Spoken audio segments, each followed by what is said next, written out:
American heart, and it's time we stand and say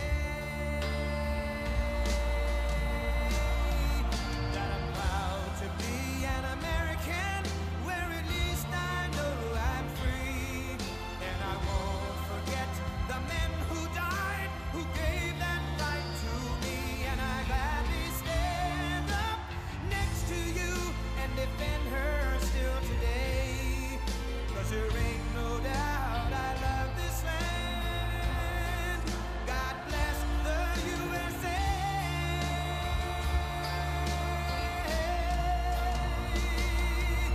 And I'm proud to be an American, where at least I know I'm free. And I won't forget the men who died, who gave that right to me.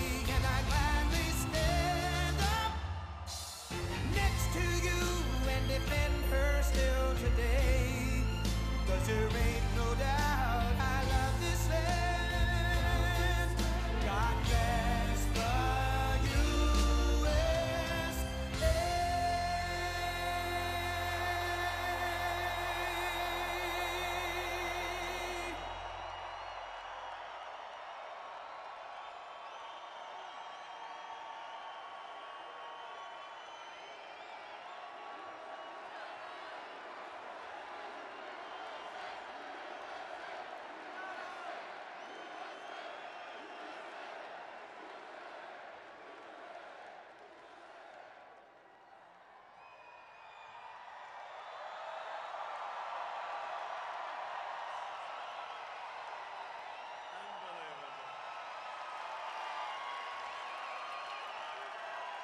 Unbelievable. Thank you. Hello, Green Bay. Thank you. We love Green Bay. Thank you.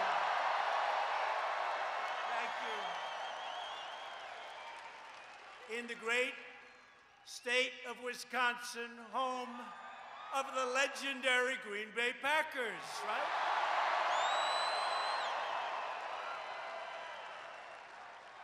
And there's no place I'd rather be than right here in America's heartland, right? And there's no one I'd rather be with than you, the hardworking patriots who make our country run so well, and it's running right now better maybe than it ever has. Thank you.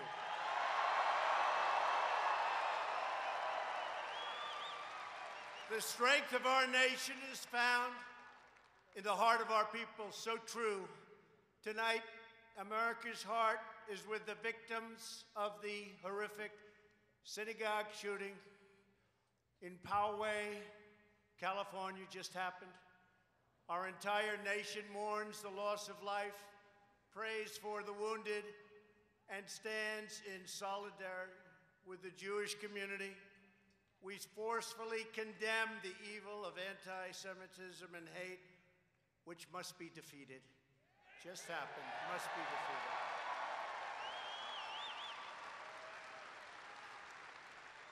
And we are grateful to the law enforcement personnel for their courageous response, incredible response today by law enforcement.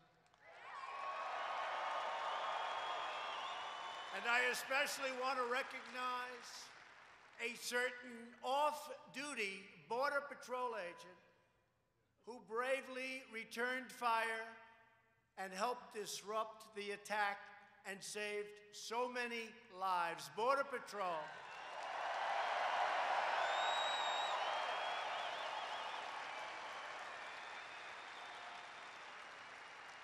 And I also want to thank Mayor Steve Voss, had a great conversation, and Governor Gavin Newsom had a great conversation. And we stand together. We will all get to the bottom of it. We're going to get to the bottom of a lot of things happening in our country.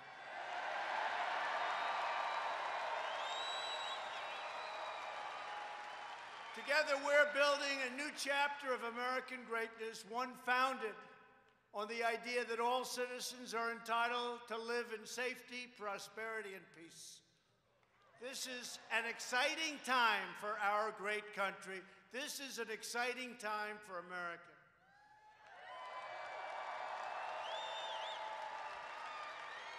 Just yesterday, it was announced that the United States economy grew. Some people thought unexpectedly, not me, I didn't think. In fact, frankly, if we had the Obama interest rates low, almost nothing, actually nothing, and if we had quantitative easing instead of tightening, we use this conservative approach, we would have been even much higher than this, but this is very high, far greater. First quarter is always, for the most part, it's the lowest quarter. We did 3.2% in the first quarter, GDP crushing expectations and accelerating our economic boom. And that was with a shutdown, that was with a lot of different things, that was with bad weather, that was with everything you can imagine. 3.2 in the first quarter, usually the lowest and worst quarter. And Prime Minister Abiy, we're negotiating trade deals because every country has been ripping us off for years. And I really like the Prime Minister, he's a friend of mine, but I said, Mr. Prime Minister, we got to do something. For so many decades, we've been losing tens of billions of dollars to China and Japan and India and name any country, and we lost. But we're not losing anymore. And I said, listen, we got to do something. $68 billion in trade losses over the last 4 or 5 years, a year. So we're renegotiating. And I think he'll be fair. I think he'll be fair. And by the way, he started by saying that he's putting $40 billion into the United States for new car factories. Toyota's coming in with $14 billion. Many, many companies are coming in.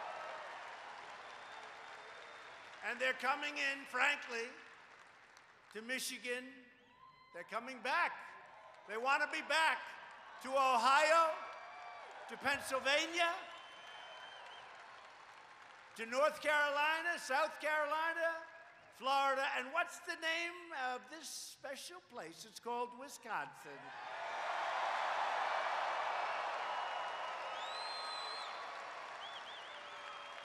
So they'll be investing very shortly, and it started already, $40 billion, with a B, $40 billion, and it'll be a lot more than that. The poverty rate for Wisconsin families has reached the lowest rate in 22 years.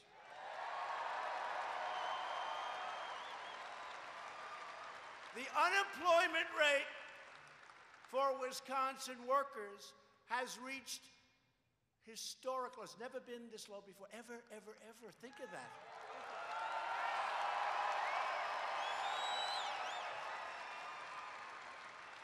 Never been historic low.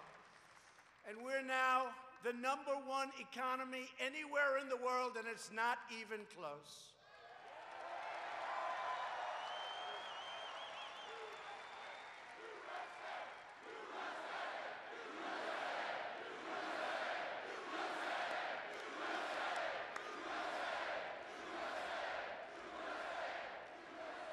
By the way, Saturday night, is there any place that's more fun than a Trump rally?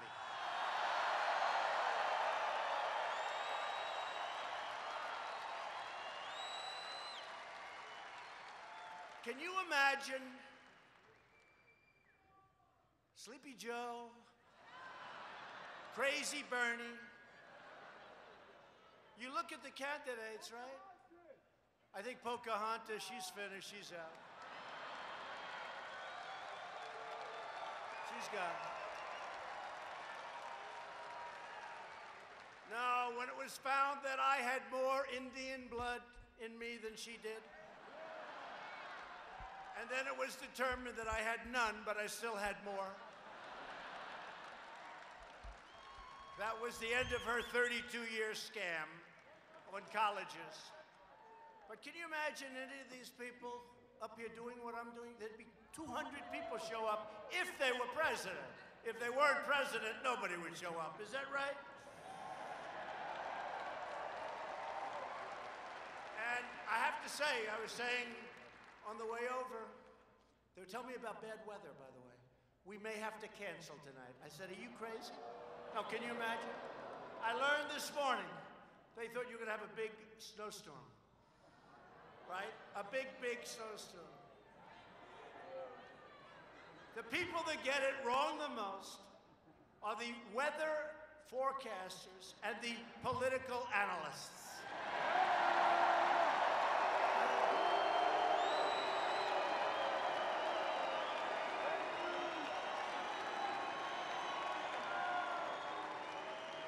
No, they said there's a big, big storm. It's going to be hitting Green Bay. We may have to cancel. I said, like hell, we're going to cancel. People are standing out.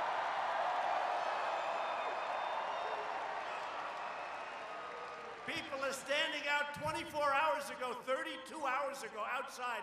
Who stood out there for 24 hours? Thank you. We love you. Thank you. Thank you. And you know what? And you're rewarded with the best seats in the house, right? That's the way it's right? America's future has never been brighter. Yet, the Democrats, those very friendly people in Washington, have never been angrier than they are today. You see, somebody else with a very low level of energy was supposed to be standing here instead of me. They wouldn't be in this room.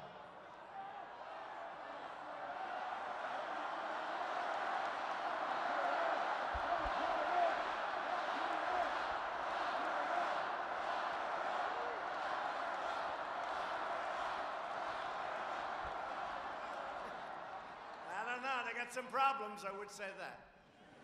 But, you know, if you look 2 weeks out, in 2016, I was going to rallies. We were doing 5 and 6, like this.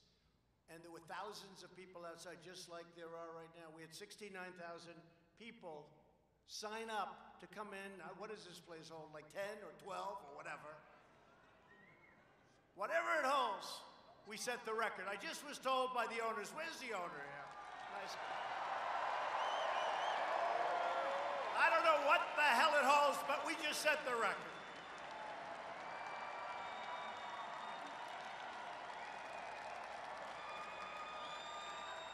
Where's the owner? Is this your record? Thank you. Whoa. Thank you. It's always dangerous. He said, yes, it is, sir. It's always dangerous. You ask that question. No, sir, I'm dead. They will take that answer, and that'll be headlines. Thank you very much. You saved me. No, this is the record. We set records everywhere, and it's not me. This is a movement like we've never seen in the history of our country. But the radical, liberal Democrats put all their hopes behind their collusion delusion, which has now been totally exposed to the world as a complete and total fraud. The greatest political hoax in American history. It really has been. So this witch hunt was never really just about me. It was always about stopping you, the millions and millions of freedom-loving citizens who rose up on that incredible November day. Remember that day? November 8th. And demanded a government that puts America first, okay? And we're doing that with China. We're doing that with India. We're doing that with Japan. We're doing it with a great new trade deal that hopefully will get approved in the House. I hope they're going to approve it because it's great for the farmers. Everybody wants it. Everybody loves it. But we're all signed up and getting ready, I guess, in 30 days to put it in. The USMCA, like the song, YMCA, right? You remember? USMCA. That's with Mexico and Canada. It's a great deal. And it's going to be very, really good for manufacturers and really, really good for the farmers. That's what we want to do. So put a lot of pressure on your congressmen and your senators because they have to ratify it. You know, they have to approve it. And frankly, with what you have today, maybe they'd rather have us have a loss than do something that's good for the country, right? Because NAFTA is one of the worst trade deals ever signed in the history of our country. You look at around Wisconsin, but you still see the scars. Empty buildings. You go up to New England, you go to Ohio, you go to different places, NAFTA was a disaster.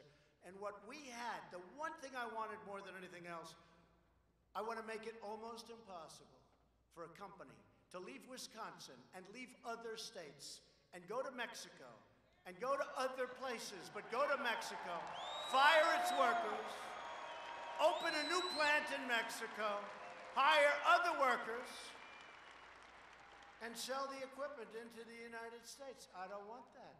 And we're not going to do it. And it makes it virtually not economically viable. That's what I want.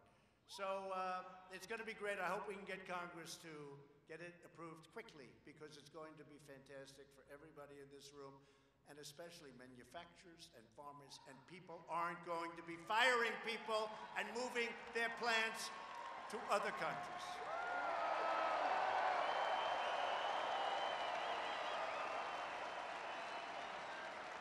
Remember that spell we were going through before I was a politician, remember?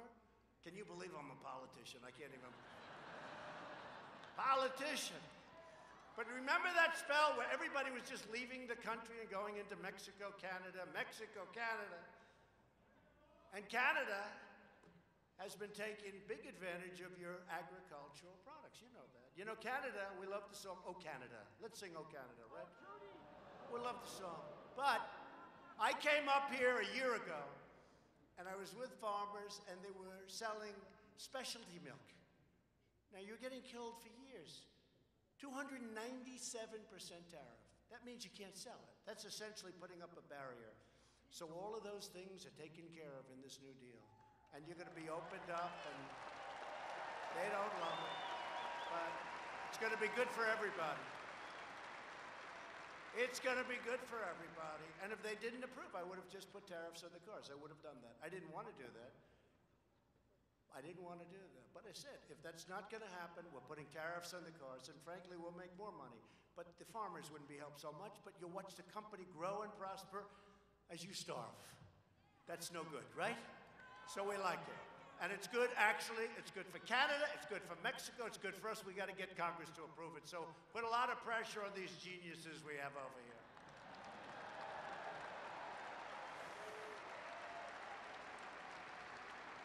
That's going to be a great trade deal. And we're very close to making a deal with China. But who knows? I always say who knows. Because who the hell knows? The deal is either going to be a great deal. It has to be. I told President Xi, he's a friend of mine. I said, listen, this can't be like a good deal for both. This has to be a deal because we have been losing to China for many years. $500 billion a year. We have rebuilt China. We've given them so much, but think of it, and that's cash. You know, they can say it's surplus, they can say it's deficit, call it whatever. We were losing cash. We're giving them 500. How the hell can you do it? And as Prime Minister Abiy said to me today, he said, nobody's ever talked to me this way. From our country, it's true. No, he said it friendly.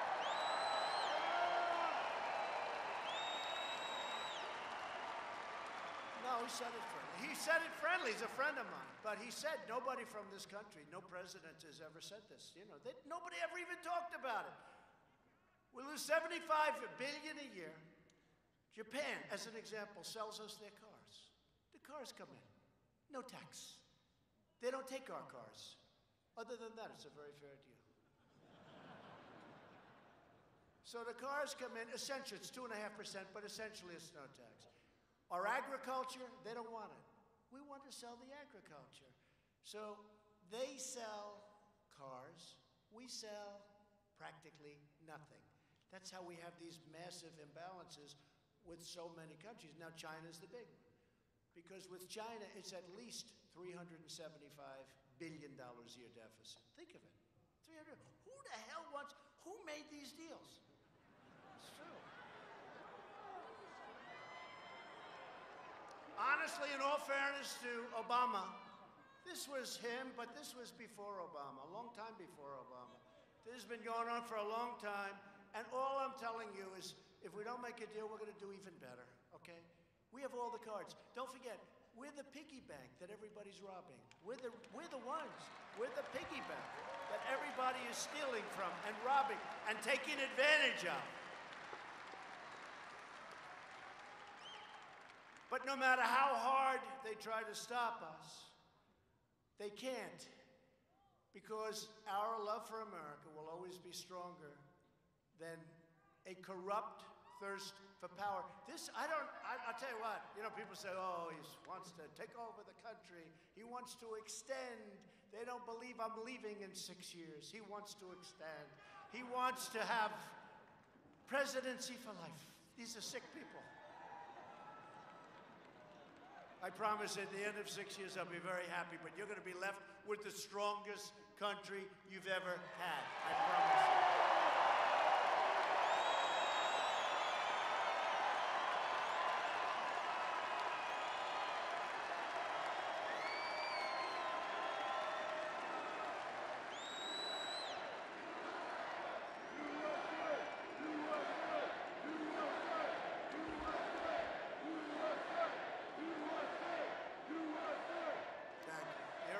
USA. We love USA, and that's right.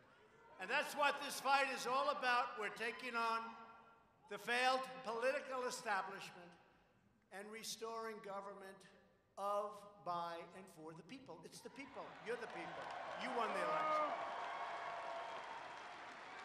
And if you look at what's happened with the scum that's leaving the very top of government, people that others used to say, oh, that's one, that dirty, these were dirty cops. These were dirty players.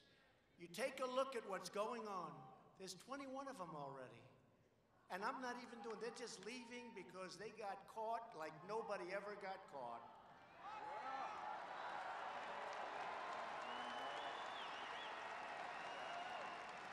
And in the truest sense of the word, what we are doing now is draining the swamp. That's true.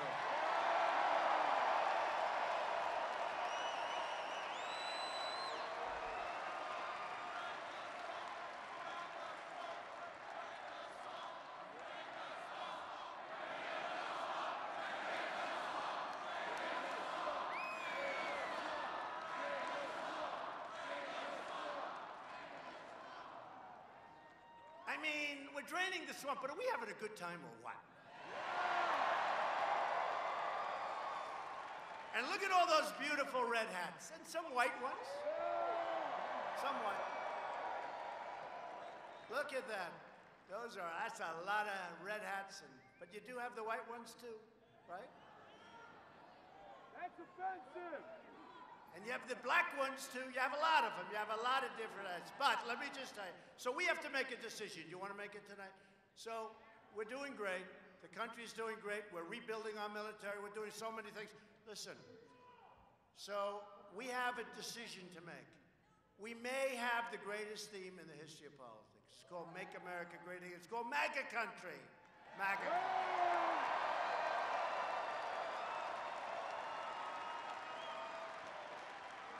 It's called MAGA Country. You know, I didn't hear that term until that third-rate actor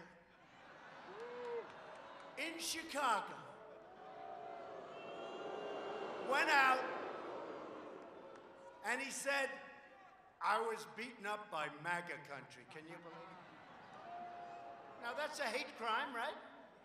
He said he was beaten up by MAGA country. Turned out to be a total lie. But think of it, MAGA, Make America Great Again. And by the way, I have to tell you, that case in Chicago is a disgrace to our nation. Disgrace.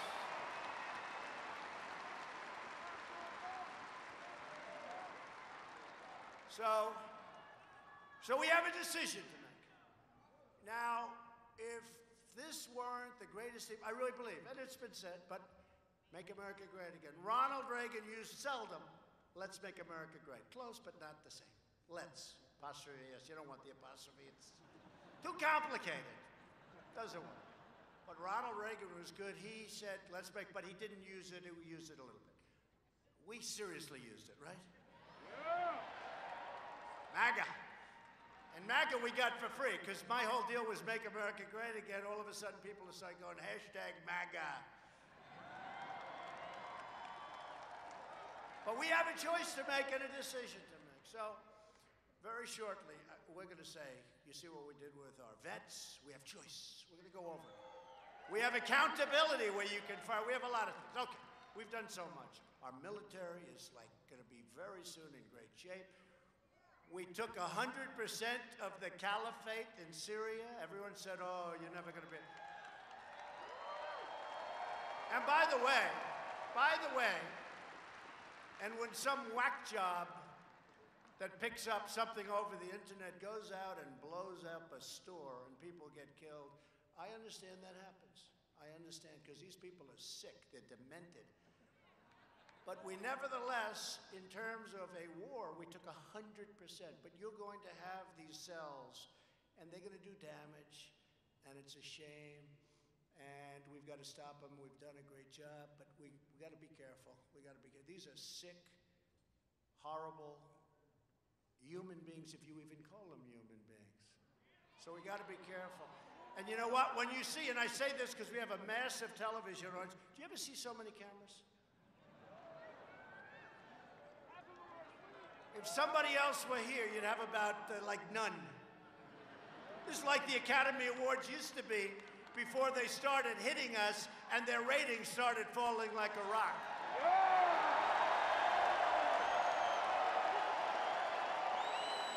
True. So we have a choice to make. Ready? So make America great again. The problem is we've made America great very soon.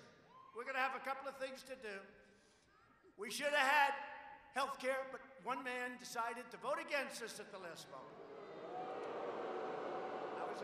Even though he campaigned for 8 years, repeal and replace, but that's okay.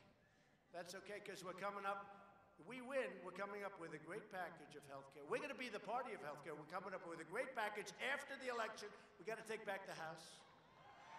We got to win the Senate. We got to win the presidency. We're going to have great. But we got rid of the individual mandate. That's a big thing. That was the worst part of it. So here's what our decision is. Do we use, for the new campaign, which will be starting soon, we have the great Sarah Huckabee over here. Sarah.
Thank you, Mr. President. Obviously, I thought it was going to be a little warmer here in Wisconsin, but it's pretty hot in this room tonight. Thanks to all the amazing things you've done for our country. Last year, this night, I was at a slightly different event. Not quite the best welcome, so this is an amazing honor. I'm so proud to work for the president. They said he couldn't win in 2016, and he did. They said that he couldn't make our economy better, and it's booming. They said he couldn't rebuild the military, and he's done it. They said there was collusion, and there wasn't. They've questioned him at every step, and he's proven them wrong every single time because of all of you. Thank you, Mr. President, for leading our country. Thank you.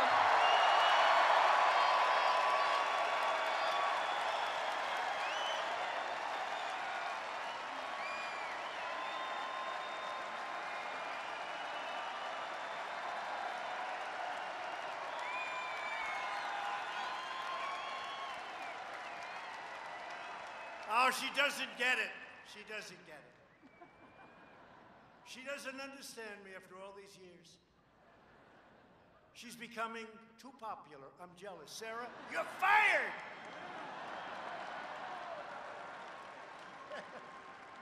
She was wondering what was that all about. She's been great, and Dan Scavino, and Mike, and the whole group, and Madeline. Everybody. What a group. What a group. No, they're great people, and they really love this country. And what they've been through a lot. They've been through a lot of phony stuff, the witch hunts, they've been through a lot. So we're delighted to be joined tonight by many incredible Wisconsin Republican leaders. A really great friend of mine, a man who is really the focus of what's going on in so much of Washington. Very tough guy, very strong guy. I call him Wisconsin tough. And I don't even know if you know it, and I don't know if you appreciate it, but I'm telling you, he's really good. Ron Johnson, you're saying.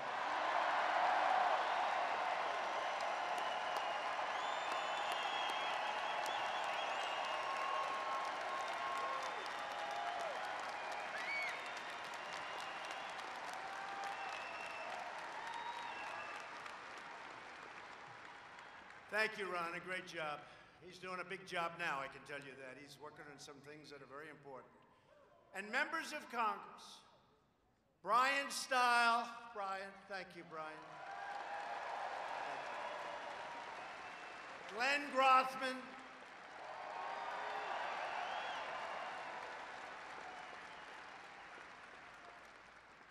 This guy.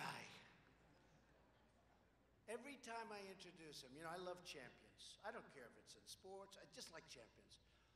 So he's your tree climbing champion. You know who I'm talking about? For 5 years, and that's not easy.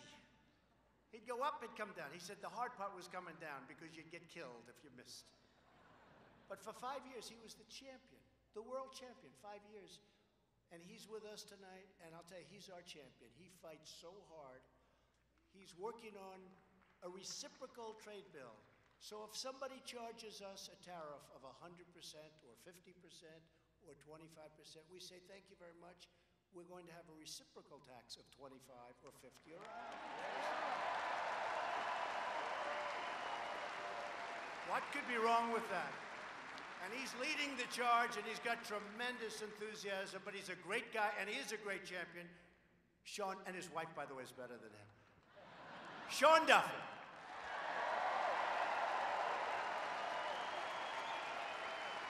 Right?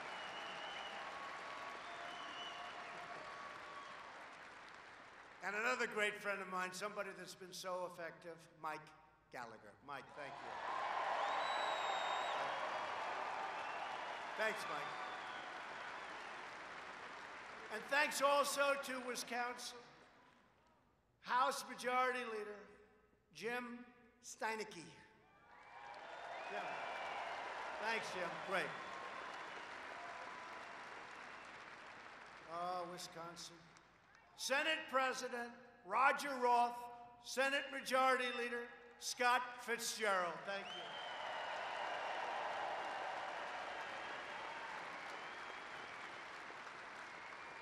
These are great people. They've done so much for us. So we have other leaders in the room, but we all know who they are. They've been incredible. The Republican Party's been incredible. After just the first 2 years' time, America is winning again, and America is respected again all over the world. No more games, all over the world.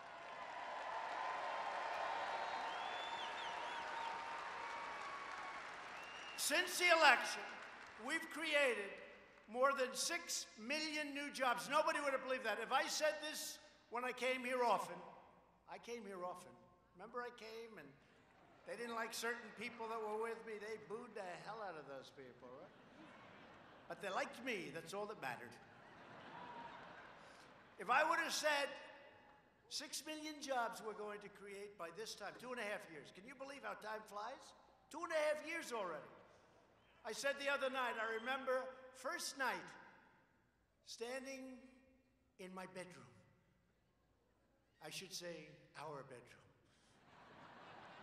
With our great First Lady. I said, do you believe? First night, I said, here we are in the White House. And 4 years sounded so long away. And now 4 years is coming up. We're 2.5 years. And no administration has done as much as we have in the first 2.5 years. Ever. So,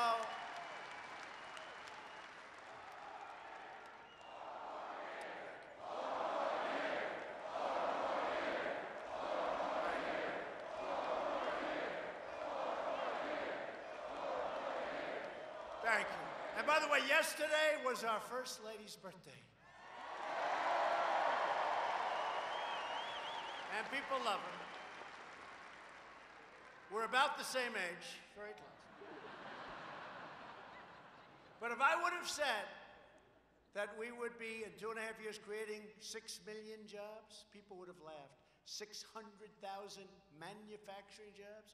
Remember, President Obama said manufacturing jobs are gone. You need a wand, a magic wand. We found the magic wand because they're coming and they're coming fast. And those are great jobs. In the state of Wisconsin alone, we have created 23,000 brand new manufacturing and construction jobs, a record. And after years and years of declining wages, wages are rising for the first time in 21 years. And you know what's nice? Because I have a couple of friends here, they're pretty wealthy people, very successful people. And you know what? The hell with them. I don't care. I care about everybody. You know what I love?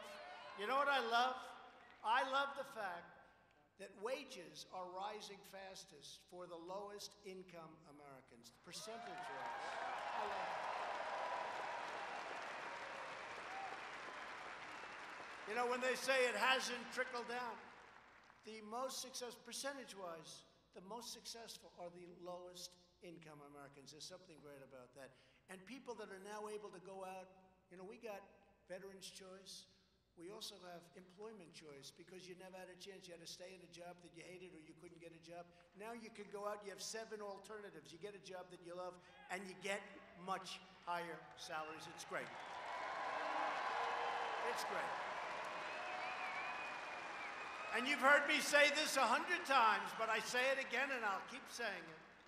The unemployment rates for African Americans, Hispanic Americans, and Asian Americans have all reached their lowest levels in the history of our country.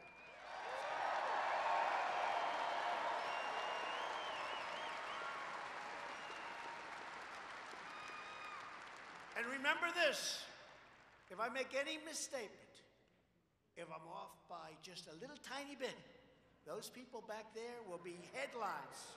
So I have to be very careful. Fake news, they're fake. They are fake. They are fakers.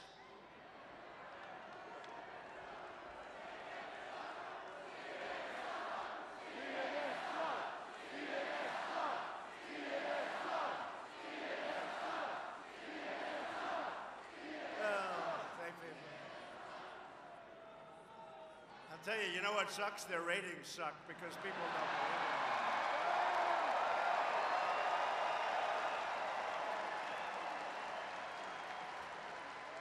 We have cut 30,000 pages of job-killing regulations from the Federal Register. That's an all-time record. It's never happened before. right? Ron. We passed the largest package of tax cuts and reforms in our nation's history. And you know something that is very important to me and very important to, because of you, to keep family farms, ranches, and small businesses together in the family. When you pass on and go to heaven so you can look down at these great children, and if you don't like your children, don't listen to what I'm going to say. There are probably a couple of you out there to say, you know, I don't like the kid. I'm not leaving him my damn farm. Problem. Anybody in here like that? Raise your hand. No, don't.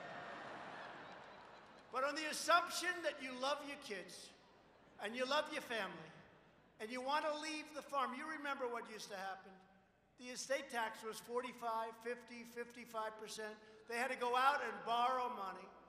And then sometimes the land is worth more than the income, and they couldn't do it, and the banks end up, and the banks fight them, and that's not what they do for a living, the kids, and they lose the farm, they lose the ranch, they lose the small business, right?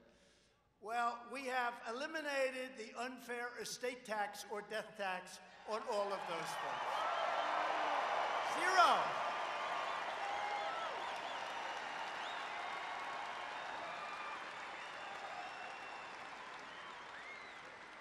Zero. That's a good one. After decades of calamitous trade deals that stripped away our wealth, literally stripped away this country's wealth and our jobs and so many other things, took away our dignity. When great companies would leave the United States for another country because of stupid taxes, because of stupid regulations, because frankly, in some cases, and the unions are going to work on this, I tell them, you got to work on this, you got to have a little flexibility because there are other choices. But now the choices are going to be other states. They're going to be competition. But you know what? Now America fought back, and all of these companies are coming back into our nation again. They want to be where the action is. They want to be where the action is. They're all coming back, all of them. And the era of economic surrender is over. That's what we did. We were like, you remember? That, I used to do it when I was a civilian, when I had no idea I was going to be running for president. Right? I had no idea. I used to say, what the hell is going on? In Michigan, they gave me an award 7 years ago. I had no idea. It was the Man of the Year in Michigan. I went to Michigan. I said, do you people know what's happening? You're losing all your car companies. They're all leaving. They're going to Mexico, Canada. They're leaving. They're going to China. Do you know what the hell is? And this was before I was thinking about running for office. But I've been saying it for 20 years. And now we've stopped it. Those companies are all coming back. It's great.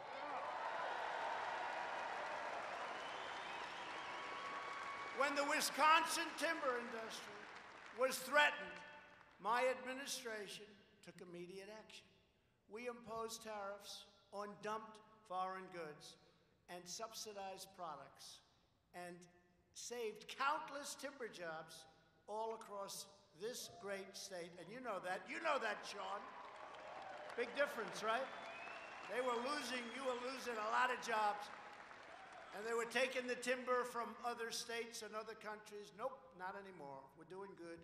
Before I took office, one of the gravest threats to the future of American manufacturing was the previous administration's Trans-Pacific Partnership. You think NAFTA would have been bad? This would have made NAFTA look like a good deal. The TPP would have decimated U.S. manufacturing and gutted America's auto industry. It would have gutted the industry. And they were dying to do this crazy deal. I also ended up another one, you know, the great Paris Accord. How is Paris doing lately? How's Paris? How's Paris doing? Send all the money to countries that the people never heard of and raise their taxes. I ended that one, too. I thought I was going to take a lot of heat on that one. Saved a lot of money, saved a lot of jobs, saved a lot of businesses. They said, you know, when I end this Paris Accord, I'm going to take heat. I didn't even take heat. My people understood it. It was a ripoff. It didn't allow us to use our wealth. Would have stolen our jobs. But just take a look at what's happening to other places. where they're trying to do it. And we had something, we would have never, ever been able to adhere to the rules. They were so strict on us. You know, China can sign rules.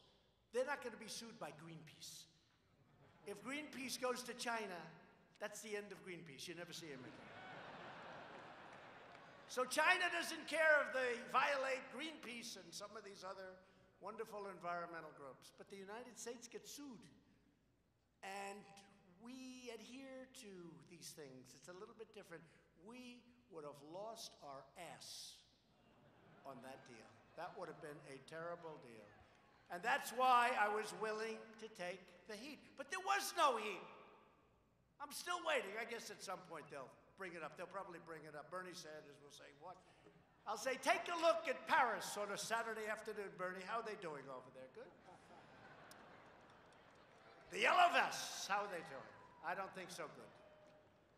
And they're great friends of mine, but I don't think they're doing so good. That's why in one of my first acts as president, I withdrew the United States from the one-sided job-killing disaster known as TPP. TPP, what a mess. That was another one of these deals that was set up for the strict purpose of taking wealth out of the United States for the benefit of those other countries that were in the deal. It was a one-sided horror show. America will not be taken advantage of any longer.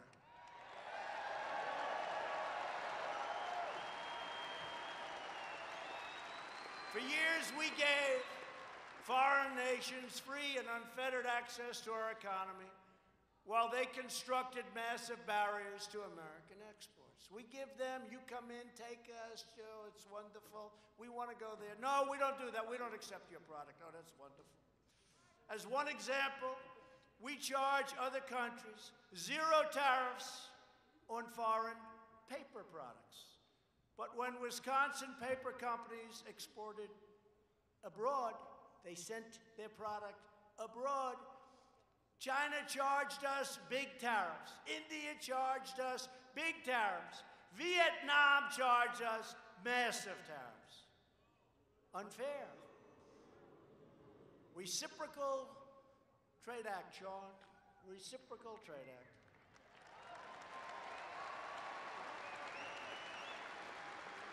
Look at Harley Davidson. Look at Harley Davidson. I met with them 3 years ago, one of my first meetings, Harley Davidson. I said to the people, they're very nice. They would tell me, tough to do business in certain countries. How are you doing in India? They said, oh, we don't do any business. They weren't even complaining because for so many years. So India charged 100% tariff on a Harley Davidson. But when they send their motorcycles and they make them to us, we charge them nothing. So I called up Prime Minister Modi. I said, unfair. He cut it 50%. But I said, that's not good enough because, look, it's 50% to nothing. And what we're doing is changing all of that stuff. Changing all of that stuff. Rapidly. Rapidly changing. And that goes for military protection also. That goes for military protection also, where we are getting ripped. We're defending the world. We're defending wealthy countries that can well afford to pay us. But they've been getting this free military, or at least massive partial subsidies, for so many years it's almost like habit. It's more habit than anything else. Nobody does anything about it, but we do. There's one country, we lose $5 billion a year. I won't say, I don't want to embarrass anybody. The last thing I want to do is embarrass somebody. But they lose. We spend $5 billion a year defending them, right? So I said to the generals, how much do we spend? Next day, sir, we spend $5 billion. Very wealthy country. I said, how much do they pay? Sir, they pay $500 million. I said, you mean we lose $4.5 billion to defend them? And they're rich.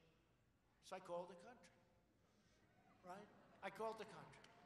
So we lose $4.5 billion for the privilege of defending a country that's very tough on us on trade and various other things, right? So I called, I said, listen, it's no good. Now, they were in a state of shock because they never got a call like this in 25 years, right? I said, it's no good. We're losing $4.5 billion. It's no good. We can't do this anymore. This is crazy. And he got very upset, angry. This is not fair. I said, of course it's fair. He said, well, we'll give you $500 million more because the budget, you see, had already been set. There's only a month left, so you know. I said, you know what? I want more. We argued. So they paid us more than $500 million for one phone call. It took me one call. Now, I'm not bragging. I hate the deal. No, one phone. Ron knows. One call. It's the first call they've had in 35 years. I don't think they ever had a call. One-sided, horrible deal. So I said, it's okay. You know, I understand you have budgets. You know, you go through a budget. But next year, which now turns out to be in about 2 weeks, I said, we're going to call you for much more. You got to pay. You got to pay. Not fair. We're defending you, and you're rich. You know, we can defend people. They're not rich, and they're being horribly treated, and human rights, and all this. And that's different. These are rich countries. But think of it. One phone call, we pick up $500 million. That's not terrible. But now we're going to pick up a lot more. And we have that with many countries. Look, Saudi Arabia, very rich country. We defend them. We subsidize Saudi Arabia. They have nothing but cash. Right? We subsidize. And they buy a lot from us. $450 billion they bought. You know, you had people wanting to cut off Saudi Arabia. They bought $450 billion. I don't want to lose them. But the military, we subsidize Saudi Arabia. I called the king. I like the king. I said, King, we're losing our ass defending you, King, and you have a lot of money.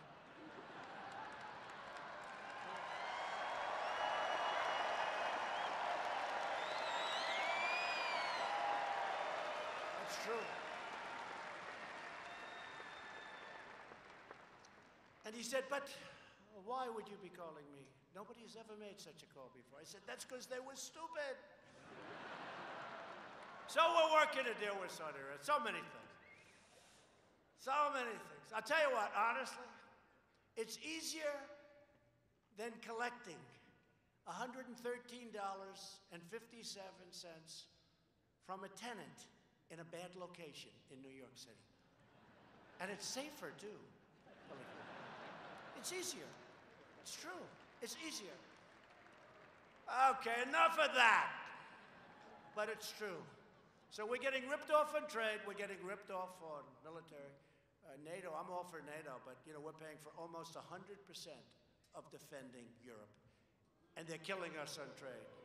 The European Union, the EU, is killing us. We lost $181 billion, and we're defending them for peanuts. Does this make sense to you, what I'm saying?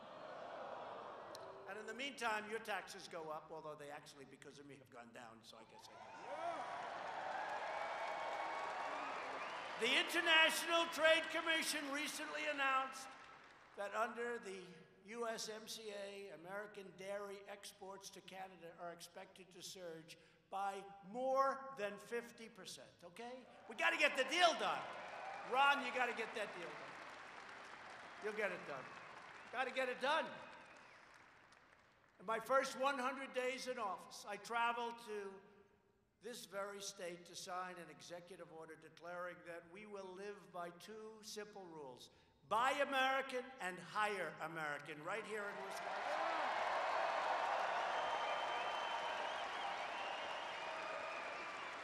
But while we are unleashing America's economic renewal, the new agenda of the Democrat Party, it's not the Democratic Party, it sounds better. They ought to change their name, it's much better. But why should I make their name sound good, right? The Democrat Party, radical, left, they should change that too. Call it officially the Radical Left Democrat Party. Would drive our nation into economic and financial ruin very quickly. And they will take your guns away too, by the way. Nothing is more dangerous than the Democrats' crazy immigration agenda. We want it solved. We're building the wall, by the way. We're going to have over 400 miles of wall built by the end of next year.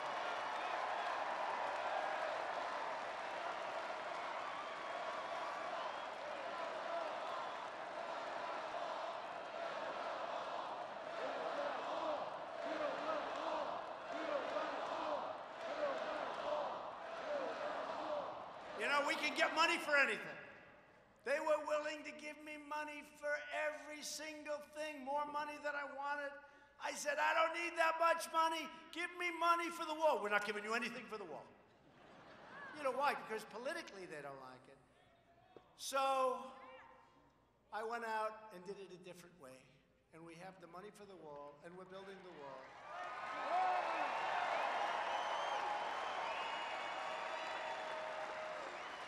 Because their entire party has been taken over by far-left radicals who want to nullify and erase American borders. They want open borders. They want open borders. They want people to pour in, and they think that's going to be votes ultimately for them. These left-wing extremists don't believe America has the right to enforce our immigration laws or decide who gets to enter and remain in our country. Not going to be that way. And think of Border Patrol. We apprehend 100,000 people a month. You know what that is? Democrats want to allow totally unlimited, uncontrolled, and unchecked migration, all paid for by you, the American taxpayer. The Republican Party believes America has not only the right, but the absolute duty to control our borders and to enforce our laws.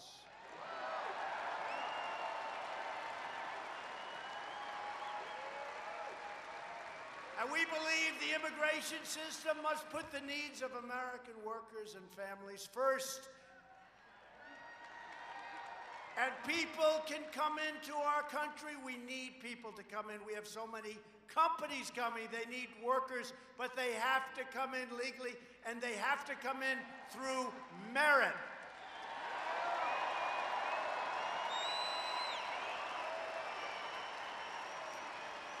And we will always support the heroes of ICE and Border Patrol. These are great heroes. Last month alone, 100,000 illegal immigrants arrived at our borders, placing a massive strain on communities and schools and hospitals and public resources like nobody's ever seen before. Now, we're sending many of them to sanctuary cities. Thank you very much. They're not too happy about it. I'm proud to tell you that was actually my sick idea, but it's fine. No. Hey, what did they say? We want them. I said, we'll give them to you, thank you. They said, we don't want them. Yet while wealthy liberals preach open borders, they live behind gates and guards, they send their families to the best doctors and private schools, and while pushing immigration policies that drain the public services, everyday citizens depend on you, and they depend on you. I depend on you, because we can change our immigration laws. I used to say in 45 minutes. It's really 15 minutes. It's so simple. But we need Democrats to vote on it. Otherwise, we can't change it. And they don't want, because number one, they don't want to give us a victory. We're going to take it anyway. We're going to take the victory anyway. But they don't want to give us a victory on that issue. And number two, they don't mind open borders, and obviously open borders bring tremendous crime. They don't mind crime, if you can believe it. The border crisis is also driving, and very strongly, the drug crisis. The biggest crisis we have, drugs. It's people, and it's drugs, and it's traffickers.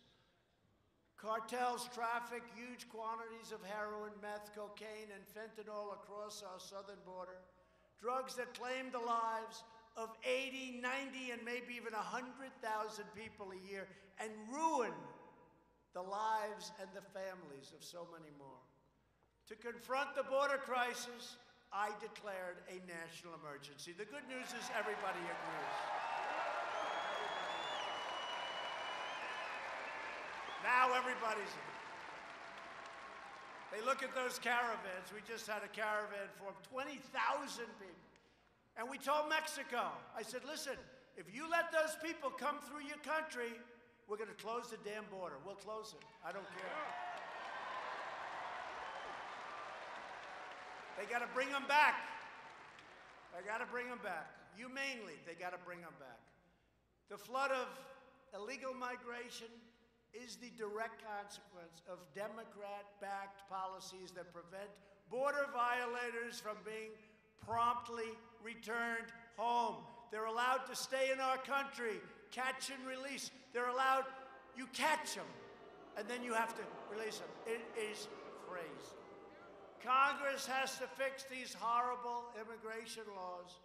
We have to end human smuggling, stop human trafficking, shut down sanctuary cities, deport criminal aliens, and replace visa lotteries and chain migration with immigration systems based on skill and talent and merit.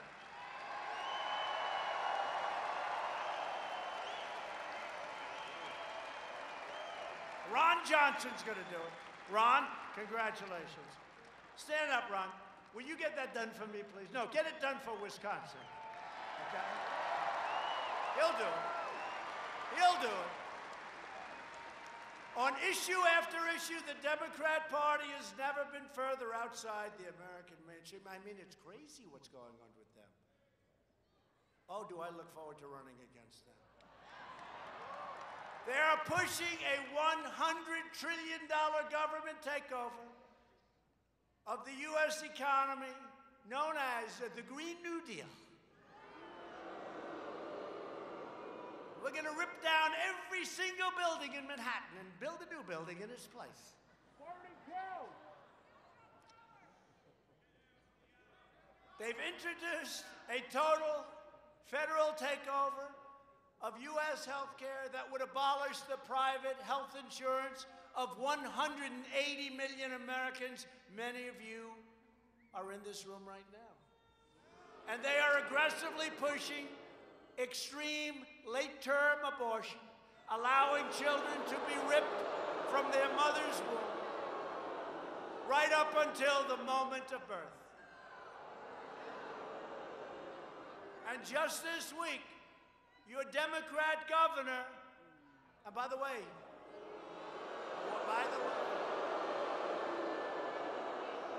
we have Scott Walker is here.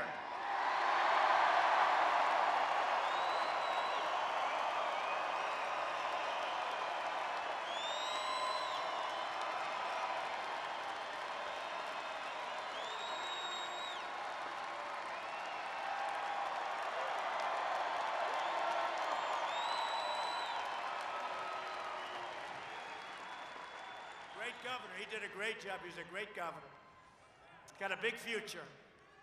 But your Democrat governor here in Wisconsin shockingly stated that he will veto legislation that protects Wisconsin babies born alive. Born alive. The baby is born. The mother meets with the doctor. They take care of the baby. They wrap the baby beautifully. And then the doctor and the mother determine whether or not they will execute the baby. I don't think so. Incredible. No, it's incredible. Until this crazy man in Virginia said it, nobody even thought of that, right? Did anyone even think of that? You hear late term, but this is where the baby is actually born. It came out, it's there, it's wrapped, and that's it. Who believes it? So to protect innocent life, I called on Congress to immediately pass legislation prohibiting the extreme late-term abortion available.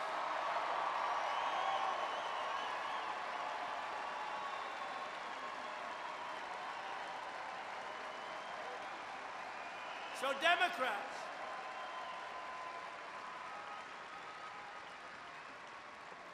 are now the party of high taxes, high crime, open borders, late-term abortion, hoaxes, and delusions. The Republican Party is the party for all Americans. That's what it is. It really is. And common sense. We're the party of common sense. We're the party of the American worker, the American family, the American dream. We're the party of the Second Amendment and its protection.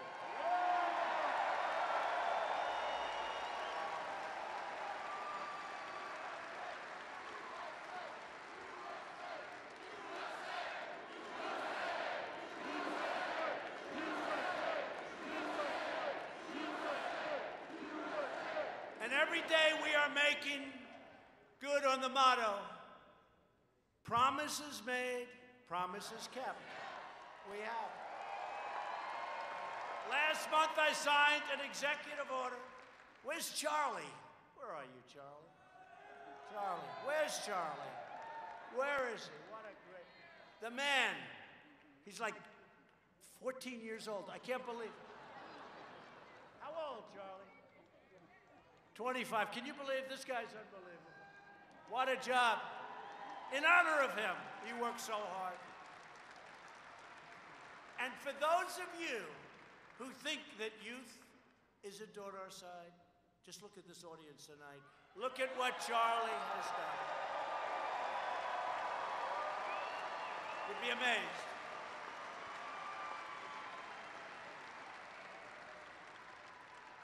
I was watching the other night the NFL draft. Can you believe it? And it was the second draft choice. And he gets out, Bosa. And he gets out he's going to be a great player from Ohio State. And he's a MAGA fan. He loves Trump. He loves MAGA. We got a lot of young people out there. You want to know the truth? I actually think we have more than they do. Who knows? But I think we have more than they do. And he's going to have a great career. Last month, I signed an executive order to defend free speech on college campuses.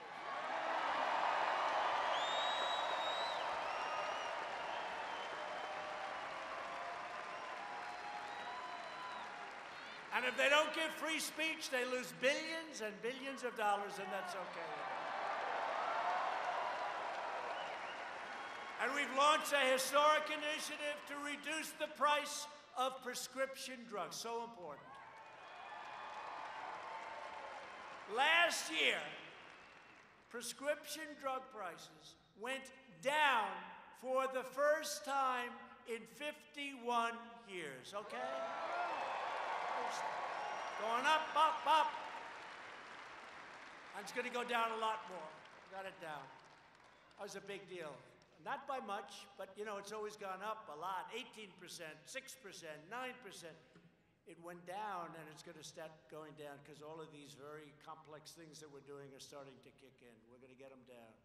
And maybe on that one, we're going to work with the Democrats, to be honest, because they want to get it down, too. And we'll see if we can put it all together. But prescription drugs, look, it's a rigged system, okay? If I told you how crazy it is, the web, it's a web. You need 193 IQ to even understand this web of geniuses. They put this thing to lower a drug price. It has 19 effects here and 27.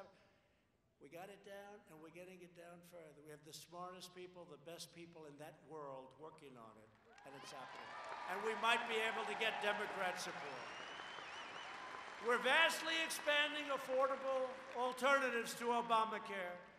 We repealed Obamacare's unfair and very unpopular individual mandate where you had to pay a fortune for the privilege of not having health insurance. That was very bad insurance. And we'll always protect patients with pre-existing conditions. The Republicans are always going to protect pre-existing conditions. We're unleashing American energy and getting Washington bureaucrats off the backs of hunters, fishers, farmers, and everyone who enjoys our great outdoors. And we've committed to providing, I think you'll like this, and Ron and those great congressmen that you have in this room are working hard on it. We're very close. $300 million for the Great Lakes Restoration Initiatives. And we're building the new SULOCs to protect jobs and commerce throughout the entire Midwest. The SULOCs. And I'm pleased to report that earlier this month, Interlake Steamship Company announced plans to build the first Great Lakes freighter in 35 years just north of here in Sturgeon Bay. How did you know? 35 years. And that just means more jobs, more jobs, more jobs. To keep America safe, we are rebuilding America's mighty might. We are rebuilding our military like never before in the history of our country.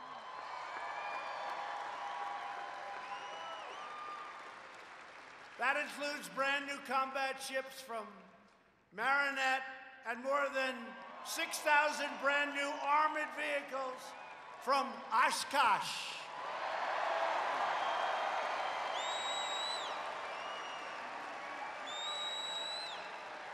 And we're boldly defending American interests. Just yesterday, I announced that my administration is unsigning the UN Arms Trade Treaty. We're unsigning it. We're pulling it back out of the United Nations. We're pulling it back out of Congress. All of you Second Amendment people, you know what it is. You'll be very happy with it. Because we will never allow foreign bureaucrats to trample on America's freedom. We're not going to allow it. That was a President Obama disaster. I also withdrew the United States from the absolutely horrible one-sided Iran nuclear deal. What an impact that's had. You know, when I first became president, the first week, I met with our great military people, and we went over problems.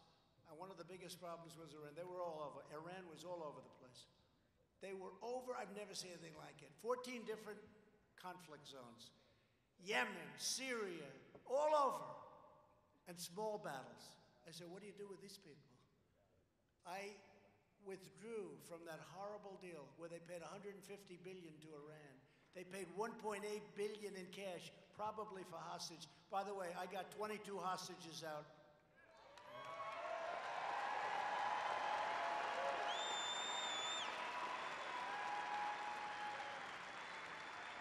And the other day, our great hostage negotiator made the statement that Trump is the greatest hostage negotiator this country's ever had.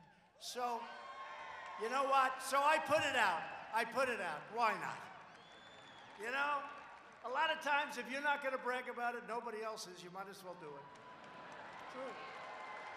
So, our ambassador made the statement. And the press picked it up, and they were going after me.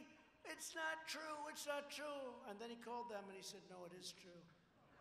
And instead of saying it's true, they stopped talking about it. Fake news. I recognized Israel's capital and opened the American embassy in Jerusalem.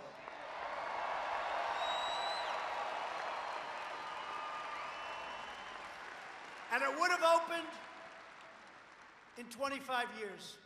But I said to our great ambassador, David Friedman, one of the most successful lawyers in New York, he became ambassador to Israel.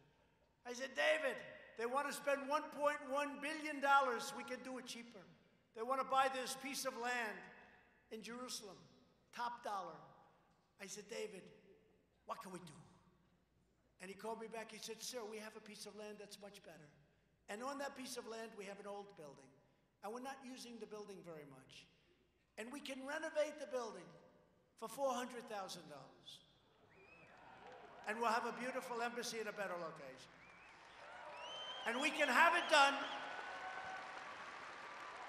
And sir, we can have it done in 4 months instead of 25 years.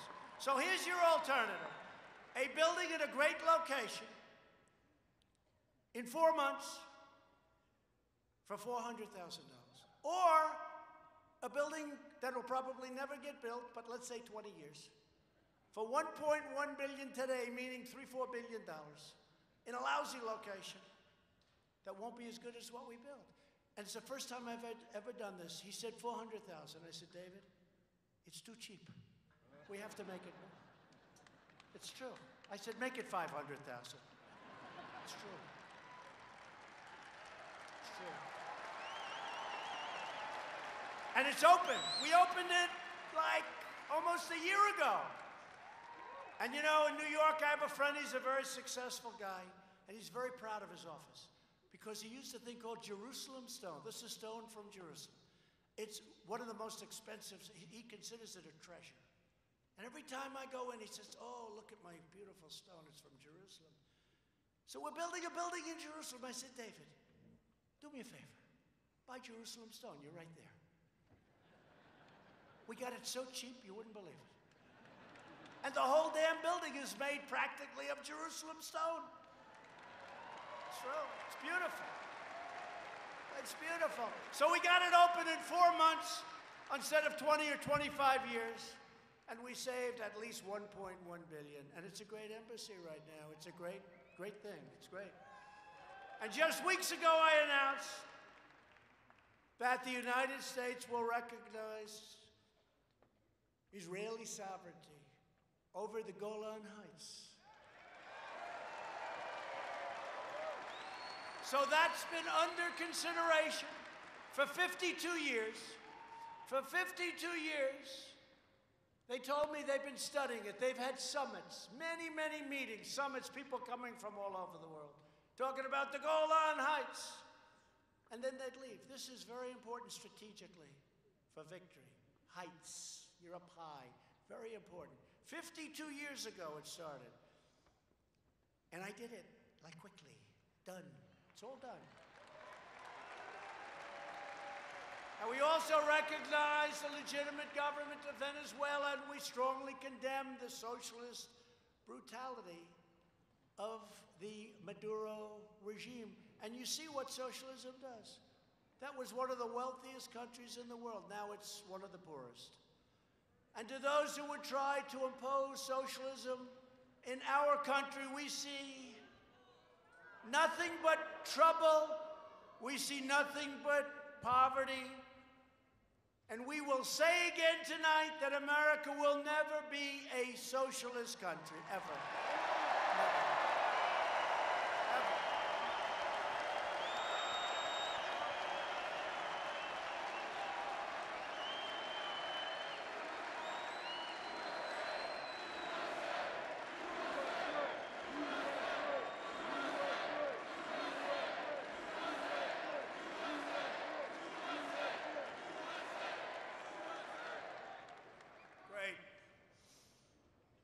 Boy, this crowd has a lot of enthusiasm. A hell of a crowd. Saturday night, we're having a good time. And you know why we're having a good time? Because we are talking about a subject that we love, the United States of America. It's very simple.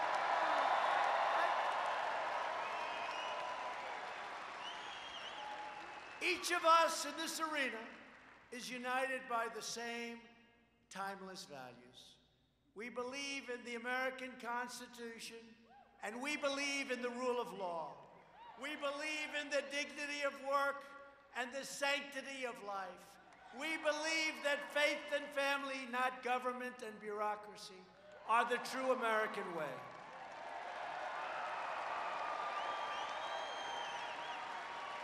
We believe in religious liberty, the right to free speech, and the right to keep and bear arms.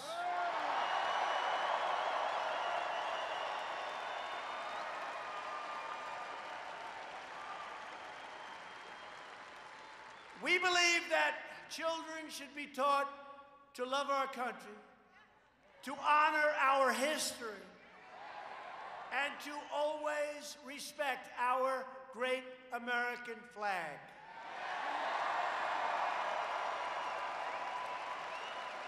And we believe in the words of our national motto, "In God we trust."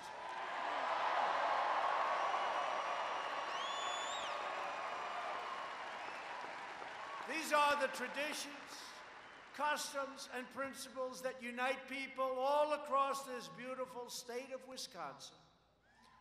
These are the values that bind us together as citizens, as patriots, and as Americans. You joined our movement, the greatest movement in the history of our country, because you rejected the failures and the betrayals of the past. You were betrayed. You were betrayed by dishonest people. You were betrayed by stupid people. You stared down a corrupt system that enriched itself at your expense. You protected your family. You defended your dignity. You recaptured your destiny. And you took back your country with that great election 2.5 years ago.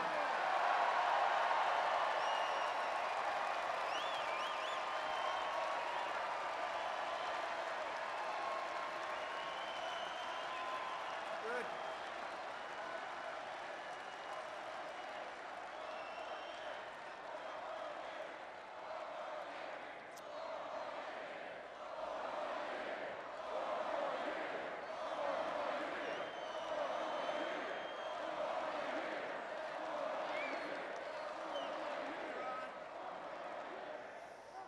You have always been loyal to this nation. Now you finally have a president who is loyal to you.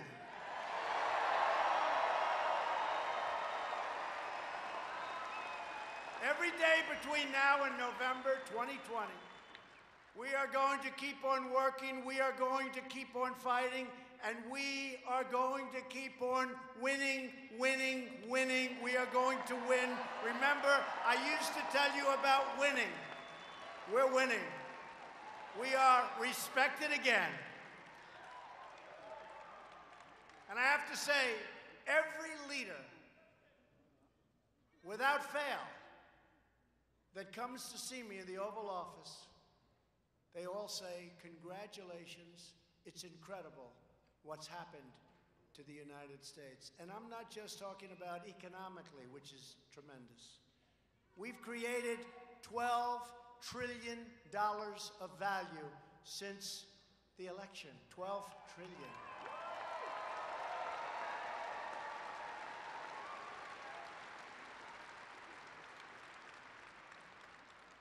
And our primary competitor, very big, powerful competitor, has lost $17 trillion since our election. They were catching us. If somebody else were in this position, they would have caught us already. They're not catching us now. We're way out in front. With every last ounce of heart and hope and sweat and soul, we are going to make our stand. We are going to stand for liberty. We are going to stand for justice. We are going to stand for freedom. And we are going to stand for the sacred rights given to us by the hand of Almighty God.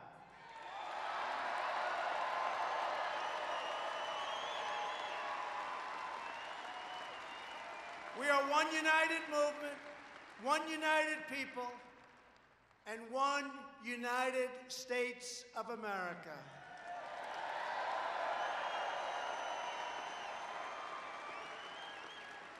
And together with the great and proud people of Wisconsin, we will make America wealthy again. We will make America strong again. we will make America safe again. And we will make America great again. Thank you, Wisconsin. Thank you.